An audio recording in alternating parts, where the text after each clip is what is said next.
네, 안녕하세요. 박주홍입니다. 오늘 할 얘기는 사실은 제가 저희 학과 내 창의 공간을 만들고 있고요.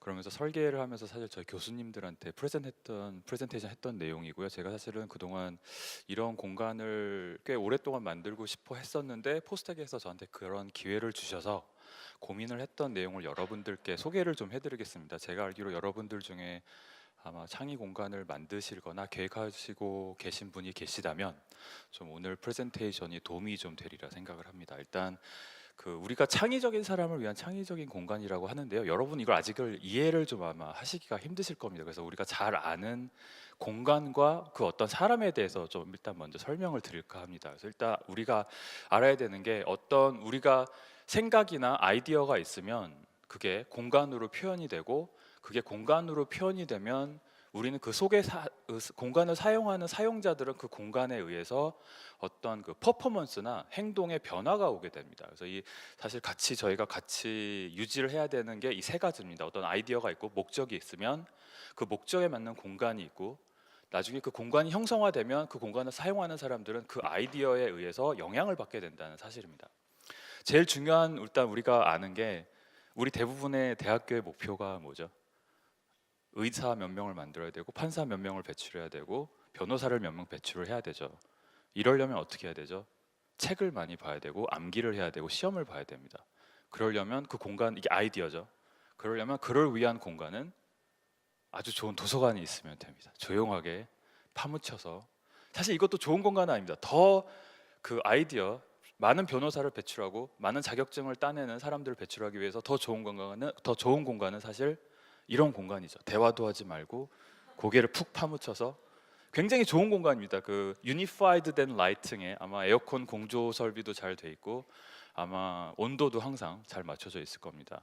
그러니까 우리 대학은, 우리 국내에서 공간은 목표는 좋은 자격을 가진 사람들을 배출하는 것이고 그에 따른 공간을 만들어서 그 공간에서 그 결과에 맞는 사람들을 배출하는 게 그 목표이고 그 영향입니다. 따라서 많은 학생들은 이 공간에서 공부를 아마 열심히 할 겁니다. 그래서 좋은 자격을 가진 사람들이 아마 많이 배출이 될 겁니다. 그럼 이 프레임을 약간 창의적인 공간, 창의적인 사람들을 위한 창의적인 공간을 어떻게 하면 바꾸는지를 다시 한번 이제 설명을 해드리겠는데, 일단 비슷한 사례로 다른 대학의 예를 한번 들어보겠습니다. 사실 제가 몇 안 되는 운 좋은 사람들 중에 하나인데 석사는 하버드에서 했고요, 박사는 MIT에서 했는데 하버드의 미션을 아마 좀 읽기가 힘드실 테니까 제가 읽어드리면요. 그 하버드의 미션은 그 시티즌과 시티즌 리더스 for our society랍니다. 그러니까 사회의 리더를 배출하는 게 학교의 목표이고 그를 위해서는 transformative power of liberal arts and science education이랍니다. 그러니까 인문 사회와 과학이 가진 transformative power라는 것은 우리가 사람이 변화되는 힘을 가진 그런 능력을 전수하겠다는 내용이고요. 그래서 클래스룸에서 exposure to new idea랍니다. 새로운 아이디어에 노출을 시키고 new ways of understanding, 이해하는 방식을 새롭게 가르치고 new ways of knowing이랍니다. 우리가 안다는 것 자체를 새롭게 정의를 해야 된답니다. 그러면 그렇게 하기 위해서는 뭘 해야 되냐면 스튜던츠가 embark on journey of intellectual transformation이랍니다. 학생들 스스로 그 스스로의 지능을 변화시킬 수 있는 journey를 떠나야 되는데 이 journey를 하기 위해서 하버드에서는 different topic을 공부를 해야 되고 different walks of life, 다양한 삶의 배경을 가진 사람들과 만나야 되고 자기 아이덴티티를 스스로 만들어야 되고 evolving identities. 그렇게 함으로써 이 intellectual transformation이 어떤 사회적 social transformation까지 이끌어낼 수 있다는 거라고 합니다. 그럼 이러한 목표를 가지기 위해서 하버드가 어떤 투자를 했냐면 어마어마한 도서관을 만들었습니다. 이건 와이드너 라이브러리라고 거의 모든 하버드생들이 처음에 가면 입이 떡 벌어지는 곳인데 실제로 외부 관람객들은 이거밖에 못 보는데요. 실제로 안에 들어가서 사진을 찍게 되면 이렇게 생겼습니다. 큰 차이는 없습니다. 공부하는 공간이고요. 그리고 실제로 여기가 라몽 라이브러리인데 여기가 사실은 제가 제일 좋아했던 도서관이라서 저는 항상 여기 가서 공부를 했는데요. 이 라몽 라이브러리는 안에가 이렇게 생겼습니다. 사실 먹을 수도 있고요, 잘 수도 있고요. 사실 제일 좋은 점은 이 앞에 그 창문 앞으로 조경이 설계가 굉장히 잘 되어 있습니다. 그래서 자연을 보면서 저는 가끔 책을 보다가 제가 난독증이 있는지 밖을 한 번씩 보지 않으면 책을 계속해서 볼 수가 없습니다. 그래서 저는 이런 공간 너무나 좋아했고요. 제가 제일 좋아했던 MIT의 공간은 이 바커 라이브러리라고 하는데요. 이 바커 라이브러리에 올라가면 그 역시 잘 수도 있고 실제로 그 많은 대학원생들이 결혼도 했고 아이도 있는데요. 아기들 여기 와서 놉니다. 그러면 그냥 아니면 그 대학원 어린 젊은 부부들 중에는 이제 그 베이비시트에 아기는 재우고 두 부부는 이제 공부를 해야 됩니다. 자, 그러면 여기까지는 이제 여러분 어떻게 하면 사회적 리더를 배출할 수 있는 공부하는 공간을 봤고요. 이제 프레임을 약간 바꿔서 자, 이제 여러분 공부하는 사람을 위해서 어떻게 공간이 만들어져서 좋은 공부를 잘하는 사람을 사회적 리더를 배출하는 걸 보셨다면 지금부터 이제 이 프레임을 가지고 어떻게 하면 창의적인 사람을 위한 창의적인 공간을 가져올 수 있는지를 얘기를 해보도록 하겠습니다. 이거 약간 건축에 대한 이해가 좀 필요한데요. 실제로 이거는 그 마니주라고 해서 그 16, 17세기에 태양왕 루이 14세가 자기의 그 권력을, 자기의 힘을 과시하기 위해서 전 세계의 모든 특이한 동물들을 프랑스로 가져다가 그 프랑스 안에 동물원을 만든 겁니다. 당연히 전 세계의 모든 다른 동물들을 궁전 안에서 관리를 하기 위해서는 관리라는 개념이 필요하고 그 관리를 위해서 관리를 효율적으로 하기 위해서는 중앙에 관리실을 두고 동선을 줄여서 다양한 동물들을 관리할 수 있게 해줍니다. 이 개념을 실제로 동물원에서 보면 아시겠지만 동물들이 주변에 있고요. 안에 관리하는 곳이 중앙에 있게 됩니다. 이거를 프랑스 건축가가 페놉티콘이라는 그 감옥을 설계하는데 이 아이디어를 차용했다고 합니다. 실제로 그 확실히 차용했는지 안 했는지는 알 수 없으나 차용했을 거라고 미셸 푸코가 얘기를 했답니다. 그래서 미셸 푸코는 이 이야기를 통해서 사실은 그 감시와 처벌이라는 책에서 이 공간이 왜 효과적인지를 설명을 하는데 실제로 그 죄수들은 이 주변의 공간에서 머물 수 있게 되고요. 창문이 바깥쪽으로 내 있기 때문에 이 뒤쪽에 있는 공간을 볼 수가 없습니다. 무슨 뜻이냐면 관리하는 사람들은 죄수를 볼 수가 있는데 죄수들은 관리자가 자기를 보는지 안 보는지를 모릅니다. 그러니까 이 사람은 항상 누군가 나를 지켜볼 수도 있구나. 하지만 그 사람이 보이질 않으니 24시간 내내 나는 감시를 당하고 있구나. 그렇기 때문에 조심을 해야 되겠구나라는 비헤이비어를 가져옵니다. 행태의 변화를 가져오게 되고요. 굉장히 효율적인 감옥을 형성하게 됩니다. 그래서 실질적으로 우리가 어떤 공간을 얘기할 때 이 공간에 대해서는 여러 가지 빛도 있고 시선도 있고 온도도 있지만 제가 오늘 얘기하는 거는 그 시선에 대한 얘기를 하는 겁니다. 우리가 누구를 본다라는 건 권력을 의미하는 것이고 누군가에게 보여짐을 당한다라는 것은 실제로 지배를 당한다라는 개념입니다. 그래서 실제로 이 페놉티콘은 아이디어상으로만 멈췄고 실제로 지어지진 않았는데 남미의 여러 나라에서 실제로 지어지고 있다고 합니다. 굉장히 효율적으로 죄수들을 감시할 수 있는, 실제로 미셸 푸코는 이 얘기를 통해서 하고 싶었던 건 공간에 대한 얘기가 아니고 실제로 우리가 정보화 사회에 있어서 정보를 컨트롤하고 관리하는 사람이 독재의 가능성이 있으며 그 컨트롤을 볼 수 없는 일반 사람들이 감시를 당하고 있다는 얘기를, 권력의 관계를 설명하고 싶어 했습니다. 사실 미셸 푸코는. 그러면 우리가 이제 그 지금 얘기를 드렸던 것처럼 어떤 효율적인 관리라는 아이디어에서 그 아이디어를 페놉티콘이라는 원형 공간을 만들어서 실제로 사람이 어떻게 지배를 받는지를 설명을 드렸습니다. 그렇다면 우리가 창의적인 공간과 창의적인 사람들을 위해서는 어떤 아이디어가 필요한지와 그 아이디어를 어떻게 건축으로 풀면 그 창의적인 사람들이 나올 수 있느냐를 지금부터 얘기를 좀 드리겠습니다. 실제로 그래서 제가 이제 한 두세 가지의 아이디어를 설명을 드릴 텐데요. 이건 제 얘기는 아니고 그동안 이러한 거를 연구했던 사람들의 연구를 소개해드리는 차원입니다. 그래서 제일 첫 번째는 이제 From Individual Learning에서 To Network Learning이라고 하는데 학습에 대한 정의가 바뀌었습니다. 학습이 물론 미국에서도 60년대, 70년대, 우리나라에서도 80년대에 학습이라 함은 글을 읽거나 손으로 써서 외워서 내 머릿속에 들어와 있어서 다른 레퍼런스 없이 항상 꺼낼 수 있으면 그걸 지식이라고 설명을 했습니다. 그런 지식을 학습하기 위해서는 아까 보여드렸던 도서관에서 공부를 하면 되는 것인데 실제로 학습이 그게 과연 올바른 학습인가에 대한 이제 질문을 하였고, 그거에 대한 답변이 사실은 굉장히 재밌게도 건축가에게서 나왔습니다. 크리스토퍼 알렉산더는 사실 버클리 건축대학 교수였는데요. 이분은 사실은 도시를 연구하는 분이었습니다. 그래서 이제 여러 가지 도시들엔 패턴이 있고 그 패턴들이 어떻게 효과적으로 이용될 수 있느냐라는 책인데, 이 그중에 한 챕터를 보면 이제 네트워크 러닝에 대한 개념이 나옵니다. 이 네트워크 러닝의 개념이 뭐냐 하면 역시 안 보이시겠지만 이제 네트워크 오브 러닝입니다. 이게 이제 18세기에 있었던 패턴인데, 그 도시가 교육을 위해서 만들어질 수 있다라는 개념이고요. 이 도시가 어떻게 해서 교육을 위해서 쓰여질 수 있느냐 하면, 일단 학습이 decentralized the process of learning and enrich it through contact with many places and people이랍니다. 그러니까 학습이란 거는 혼자서 도서관에서 공부를 하는 게 아니라 많은 사람들을 만나고 많은 공간에서 인터액션이 있을 때 enrich가 된다는 개념이고요. 그 인터액션이라 하는 게 무슨 뜻이냐면, 워크숍이 있고 어느 한 도시에 많은 장소와 사람이 있는데 거기는 그 중에는 많은 장소 중에는 워크숍이라는 곳이 있고 만드는 장소, Teachers at home are walking through the city. 선생님들이 교실에서도 가르칠 수 있지만 길거리에서도 학생들을 만나서 가르칠 수 있고, Professionals willing to take on the young as helpers. 직업을 가진 사람들이 어디 뭐 놀이터나 이런 데서 어린아이들을 가르칠 수도 있고, Older children teaching young children. 나이가 든 학생은 나이 어린 학생들을 가르칠 수 있고, Museums, 여기 뮤지엄이죠.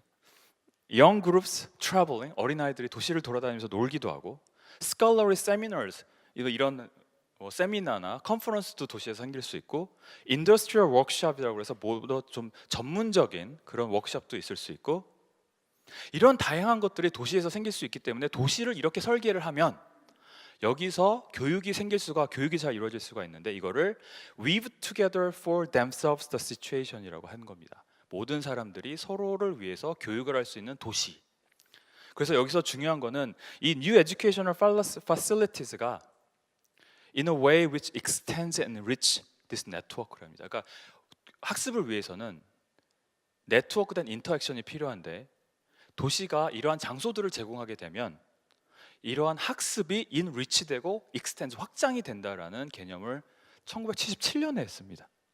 한 40년 전쯤 되겠죠. 그래서 이거를 갖다가 맨 처음 시도를 해봤던 곳이, 그 약간 좀 정리를 하자면요, 이 네트워크 러닝이란 거는 learning이 take places both in relation to others and in relation to learning resources라고 해서, 학습은 두 가지가 중요한데 사람과 사람 사이에서 인터액션이 있어야 되고요, 다른 하나는 사람과 자원, 그러니까 학습 환경이라든가 도구들, 재료와 관계사에서 인터액션이 있어야 된다는 뜻입니다. 그러니까 좀 조심하실 것 같아요. 제가 좀 명확하게 하고 싶은 거는 사람과 사람뿐만이 아니라 사람과 메이커 스페이스 아니면 메이킹 툴과 간에도 네트워킹이 필요하다는 뜻입니다. 그래서 실제로 이제 미디어 랩이 1980년대에 만들어졌는데요. 실제로 80년대에 미디어 랩이 만들어진 이유는 그 뭐 기계공학과는 기계공학과 나름대로, 컴퓨터 사이언스는 나름대로 다 전문적인 성공을 이뤘지만, 그럼에도 불구하고 새로운 발견이나 새로운 지식이라는 것은 융합적인 학문으로 발전이 돼야 하는데 실제 기존의 건물에서는 그게 있을 수 없다라고 하여 몇몇의 선지자들이 미디어 랩을 만들었는데, 실제로 아이디어는 이런 네트워크 러닝을 구현을 했는데 건축적으로는 사실 그렇게 구현을 한 것 같지는 않습니다. 실제로 미디어 랩의 구간을 보게 되면 공간들이 굉장히 클러스터가 돼서 굉장히 작은 창문 안에서 실제로 그 MIT 전체적인 그 건축 철학이 있는데요. 그게 뭐냐면 비가 오나 눈이 오나 춥거나 덥거나 연구를 하자입니다. 그래서 모든 건물들은 브릿지나 연결이 돼 있고 뭐 템퍼레처 컨트롤이 잘 돼 있고, 사실은 모든 균일한 라이팅이 전 캠퍼스에 걸쳐서 이루어져 있는데요. 사실 그 원칙을 상당히 충실하게 잘 따랐다고 볼 수가 있습니다. 근데 이거는 사실 이제 미디어 랩이 새로 낸 신관인데요. 보시면 아시겠지만 완전히 다릅니다. 사실은 그 신관은 거의 구관에 대한 엔타이 미디어 랩입니다. 좀 더 내부적으로 설명을 드리자면, 이게 평면인데요. 오른쪽에 있는 게 구관이고, 그때 건축 철학은 boxes inside box고, 왼쪽에 있는 게 신관인데 이쪽은 boxes outside of box입니다. 이게 무슨 뜻이냐면 실제로 구관에서는 자잘자잘한 교수님들이나 디렉터들의 연구실이 있고요. 단독적인 랩들이 클러스터를 만들어 있는데 클러스터들 간에는 벽이 쳐 있어서 서로 교류를 하지 않습니다. 그러니까 나만의 공간에 들어가서 내 연구실 팀과 나 혼자 열심히 연구를 하겠다라는 내용입니다. 반면에 신관에서는 boxes outside box라서 그러면 랩들 간의 오픈은 어떻게 하면 이루어질 수 있고 심지어는 그 모든 것까지도 공개하겠다는 거죠. 실제로 선을 보면 여기는 진하고 여기는 얇죠.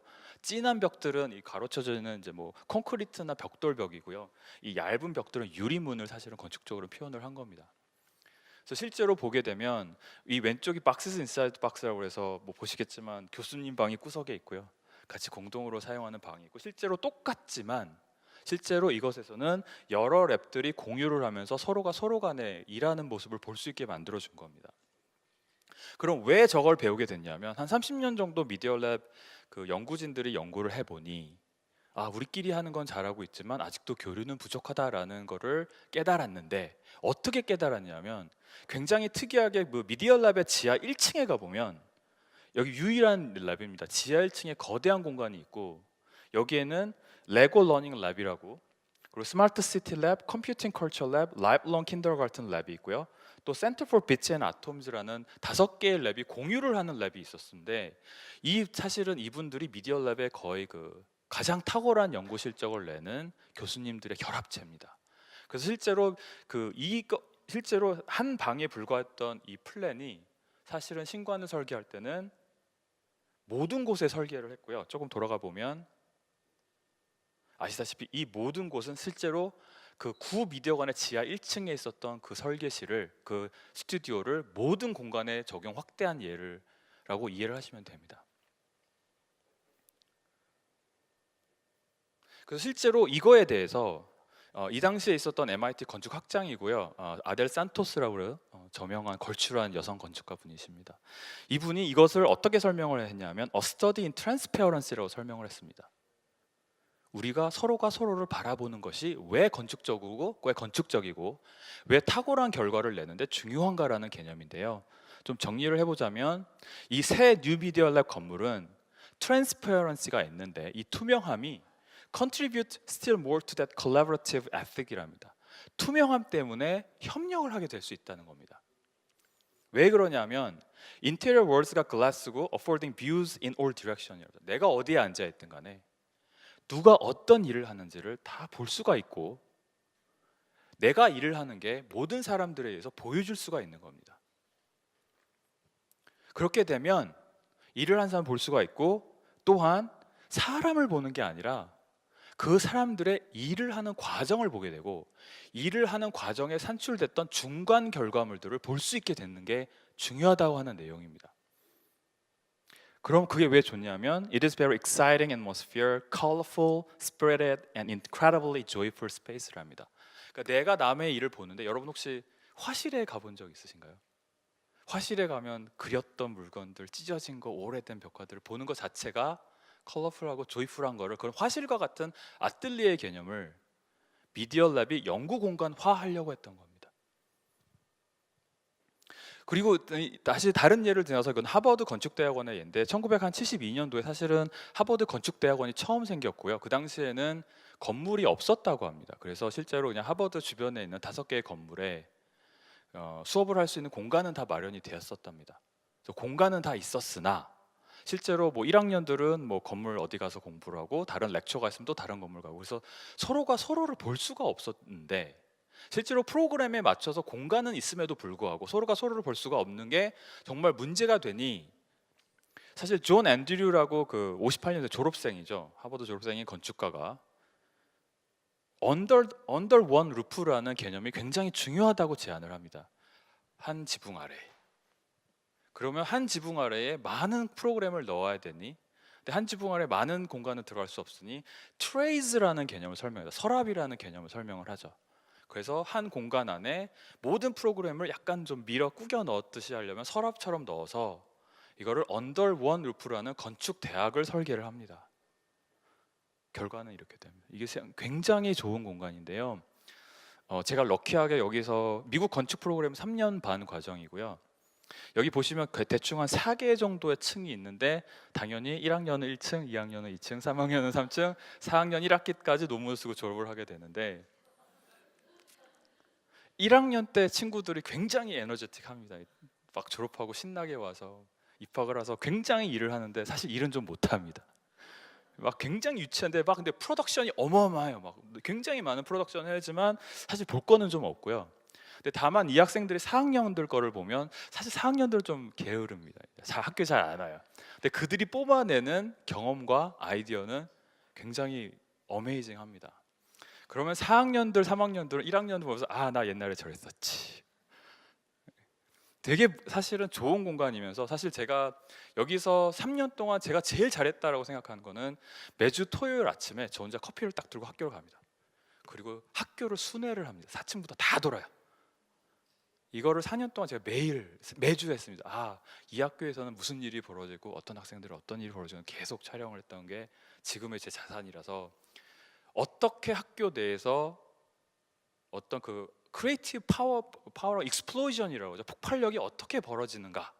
그런 폭발력이 일어나려면 어떤 공간이 있어야 되는가에 대한 고민인데 우리가 과정을 볼 수 있어야 되고 그 과정이 실제로 약간 설명을 해드리면 1학년이 뭔가를 만들었는데 서툴면 2학년이 그거 보고 베낍니다. 근데 더 잘해요.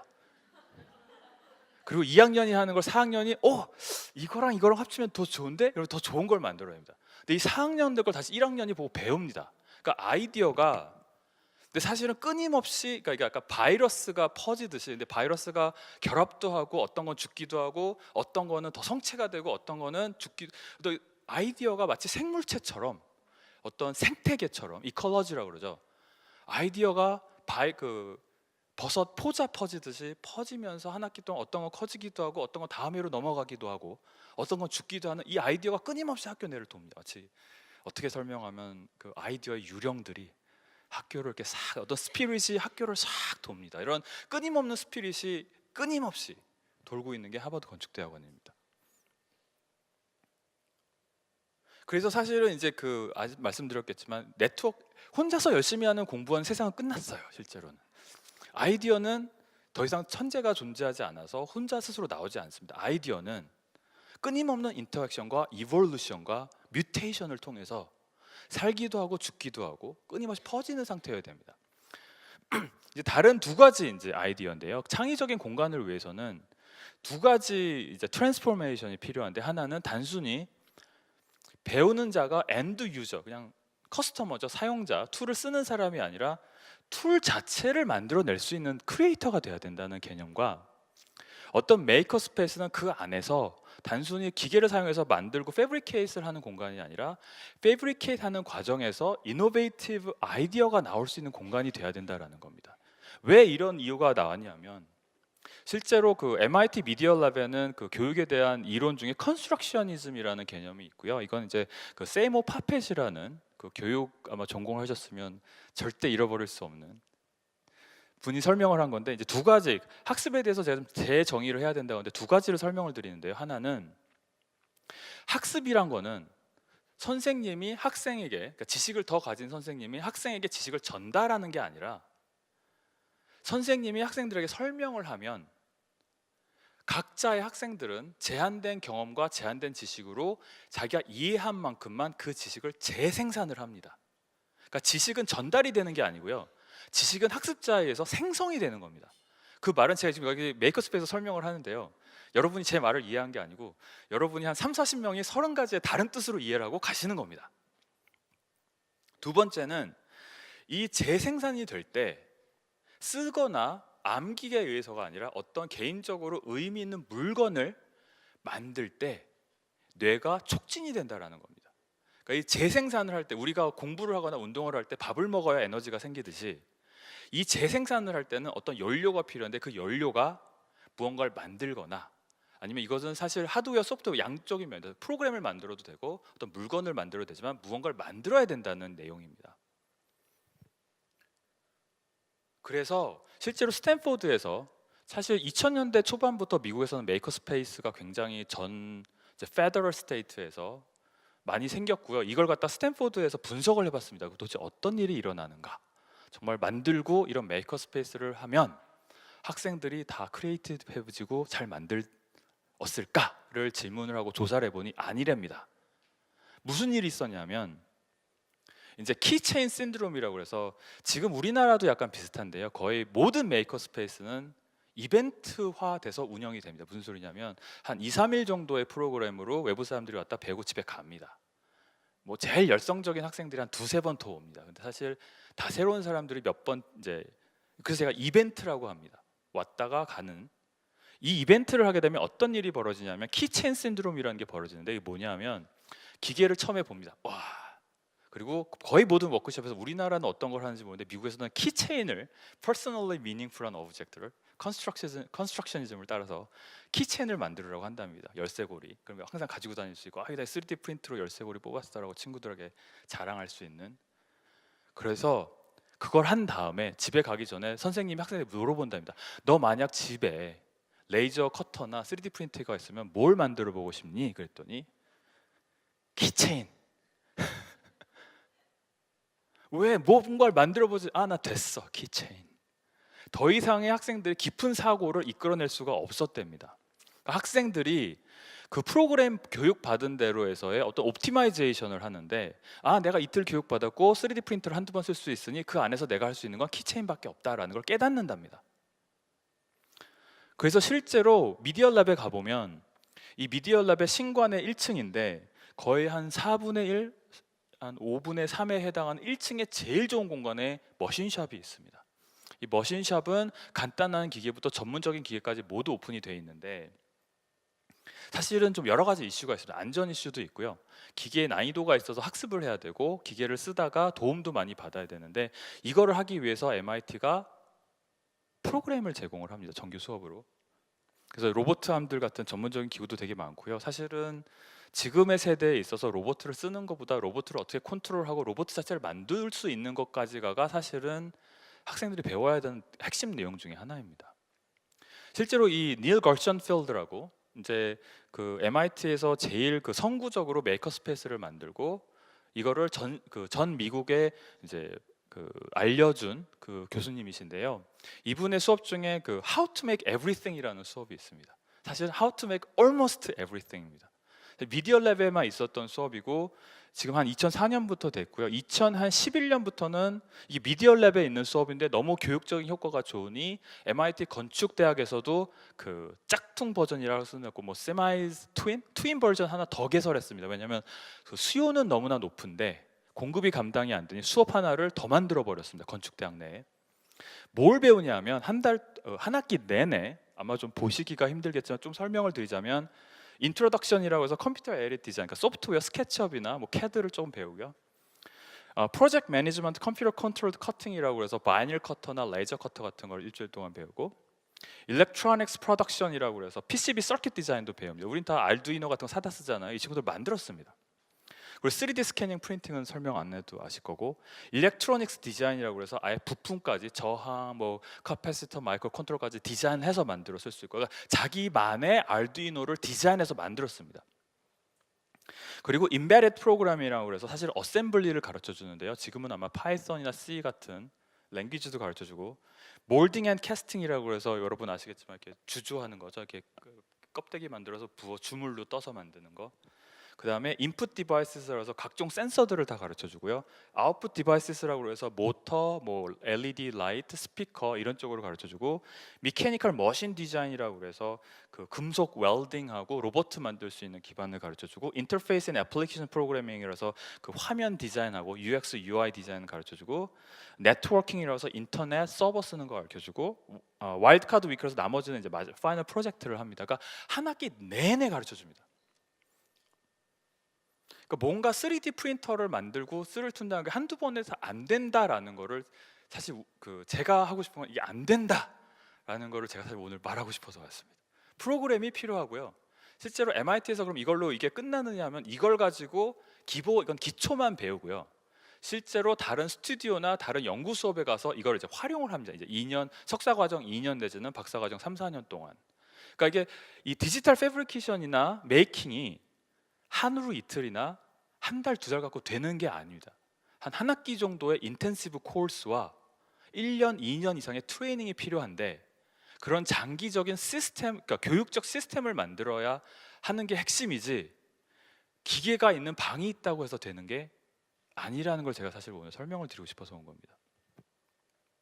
그러면 이걸 봐오고 제때 이제 저도 이 수업에 들어가기 위해서는 신청을 해야 된다. 자기 레주메와 왜 이 수업을 듣는지를 교수님한테 얘기를 하면 교수님이 그 중에서 제일 열심히 들을 친구만 뽑습니다. 아무나 못 들어가요. 들어가면 그 당시에 제일 유행했던 게 뭐냐면 3D 프린터를 우리 자체 제작한 친구들이 굉장히 많았어요. 거의 이제 스파게티 3D 프린터, 뭐 푸드 3D 프린터, 뭐 메탈 3D 프린터, 글라스, 온갖 아이디어가 다 나왔고요. 우리 스스로 3D 프린터와 공작 가공기를 이용해서 많은 날의 맥주를 마시며 밤새서 만들었습니다. 그 중에 제 동기 중에 하나가 맥심이라는 코넬대를 나온 친구가 이 수업을 끝나고 바로 창업한 회사가 여러분 아시는 폼랩이라는 회사입니다. 아마 거의 모든 우리나라의 메이커 스페이스 하나씩은 다 있고요. 레진을 이용한 굉장히 고정밀 사양의 하이 퀄리티 3D 프린터입니다. 우리가 메이커 스페이스에서 뭔가를 가르친다면 3D 프린터로 뭐 연필 깎기나 필통이나 뭐 이름을 뽑는 게 아니라 그걸로 새로운 툴을 만들어서 새로운 툴로 가능한 뭔가를 이루어내는 게 목표가 되어야 되지 않을까라는 게 제 생각입니다. 그래서 실제로 이제 저희 창의 IT에서 새로 건물을 짓고요. 한 7, 8년부터 이제 건물을 만들었는데 그냥 사석에서 들은 말인데 우리나라의 MIT 미디어 랩을 꿈꿨는데 제가 오기 전까지 미디어 랩을 경험한 사람이 한 명도 없었답니다. 그래서 제가 여기 미디어 랩과 같은 공간을 만들려고 했고요. 다행히 저에게 미션을 주셔서 이제 1층과 지하 1층에 제일 좋은 공간을 저에게 주셨는데요. 1층에는 저희가 스튜디오가 4개가 있고요. 그리고 지하에는 그 스튜디오의 한 반의 반 이상의 메이커 스페이스가 있습니다. 그래서 실제로 약간 설명을 드리자면 1층에는 음악실과 뭐 갤러리가 있고요. 밑에는 이제 납땜하고 스프레이를 할 수 있는 스프레이 룸이 있고, 그리고 밑에는 핀업 공간과 로봇 테스트할 수 있는 필드가 있고, 그리고 드론 필드와 같이 전시하고 이런 공간이 1층에 있고요. 여기 하게 되면 학생들한테 한 학기 동안 데디케이티드 데스크라고 해서 한 학기 동안 너 책상에 서 한 학기 내내 일해라고 얘기를 합니다. 그럼 학생들은 사실 지금까지는 수업을 위해서 교실에 가서 교수님들과 만나고 그랬는데 이제 학생들 일만 하면 되고요. 저희가 그냥 가서 중간중간 피드백을 주면 되는 구조의 교육 시스템을 저희가 지금 테스트를 하고 있습니다. 그리고 지하 공간에는 3D 프린터, 레이저 커터 같은 안전한 공간 같은 건 사실 이 북쉘프가 있는데 저희는 한 1인당 1 프린터를 제공할 계획을 세우고 있고요. 안전한 맥스터라고 로봇 암과 그리고 이제 지하 자율주행 잠수함 같은 물속에서 주행하는 기기들과 정밀 기기들을 만들어 놓고 실제로 여기는 워러젯 커터에서 스틸을 자를 수 있는 도구와 5축, 3축 CNC와 그리고 모든 우드샵 기구들을 넣어 놓을 예정입니다. 그렇게 되면 이제 최종한 이게 정리가 된 거고 실제로 공간은 이제 이렇게 생겼습니다.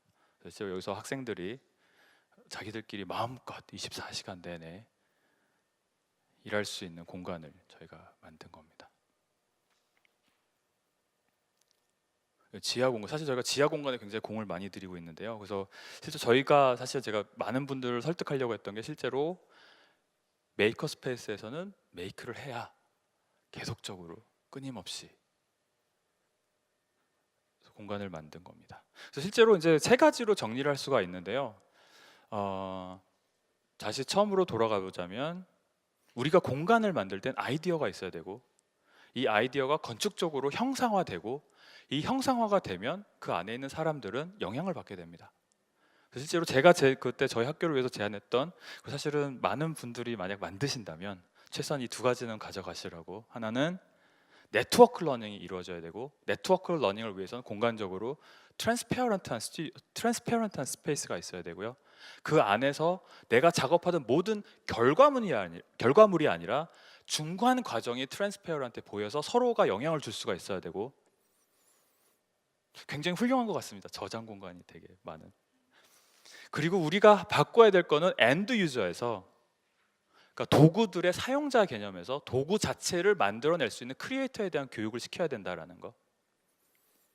그리고 마지막으로 스페이스는 단순히 만들어서 가져가는 곳이 아니라 플레이스 자체가 이노베이티브한 아이디어를 만들어내는 곳이 되어야 되는데, 아까 말씀드렸지만 이거는 컨스트럭션에서 기반을 한 아이디어입니다. 그래서 이 세 가지 아이디어가 있다면 우리가 창의적인 사람을 위해서 창의적인 공간을 만들 수 있지 않을까라고